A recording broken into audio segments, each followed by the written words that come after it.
Hello. So, this is a short series that I'm starting just talking about vocal health. And a lot of this stuff is from my own experience. I use my own voice as a guinea pig in order to understand singing, so that effectively everything that I teach is from a position of actual knowledge. And the first thing I want to talk about is the subject of belting and considerations of passaggio.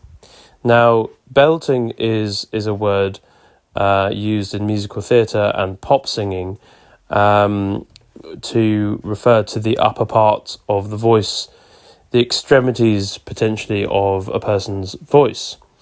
And passaggio is a word used in opera and classical singing to also refer to the passageway into the extremities of the voice. And both words are imperative in the study of their respective styles. When it comes to conversations about singing and what is vocally healthy, I think it's important to think what a singer wants to sing. What are the requirements of that singing? If somebody is singing music, say for example Ed Sheeran or Taylor Swift, they're singing music which is designed for a microphone, and therefore what is important in the training of that voice is different to whether you say, for example, if you want to sing Elvis Presley or Mahalia Jackson or Aretha Franklin or Whitney Houston, that's a different coordination. And the reason why I give those particular singers as examples is because, as I see it, the likes of, say, old school pop singers use more bodily connection, and therefore they actually would use more what might be referred to as chest voice, or an M1 vocal fold vibration. Talking about singing in language terms is problematic because ultimately sound cannot be clearly defined via words. Sound is often so rich that it is not defined by just one term. But we can see distinctive differences in vocal qualities. And what I would say is that those old school pop singers, they use a real mix of M1 and M2 vocal fold vibrations. They have a real mix of chest and head voice changes.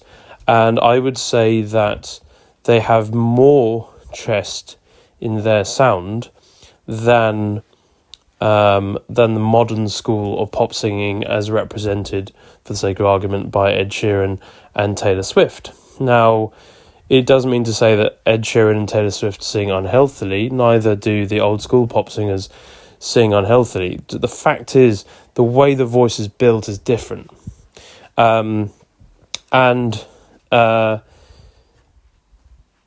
Therefore, what somebody trains into their voice is different. And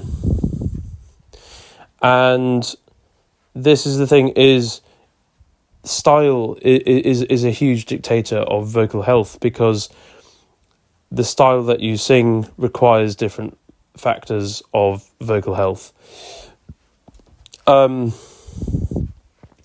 The way I see singing, however, is that while style is a very important consideration, the potential that can be achieved if one goes beyond one style is immense, because ultimately somebody can really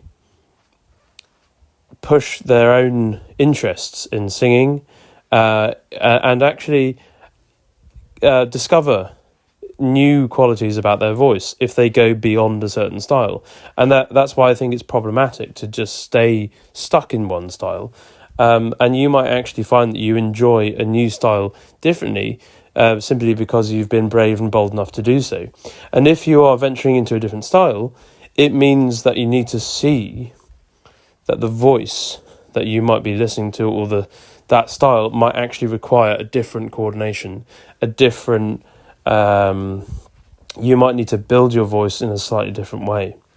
And I can say that I have learned a lot in terms of classical and operatic singing, and then I have ventured into popular singing, and I have found a lighter way of singing, actually, via the popular singing.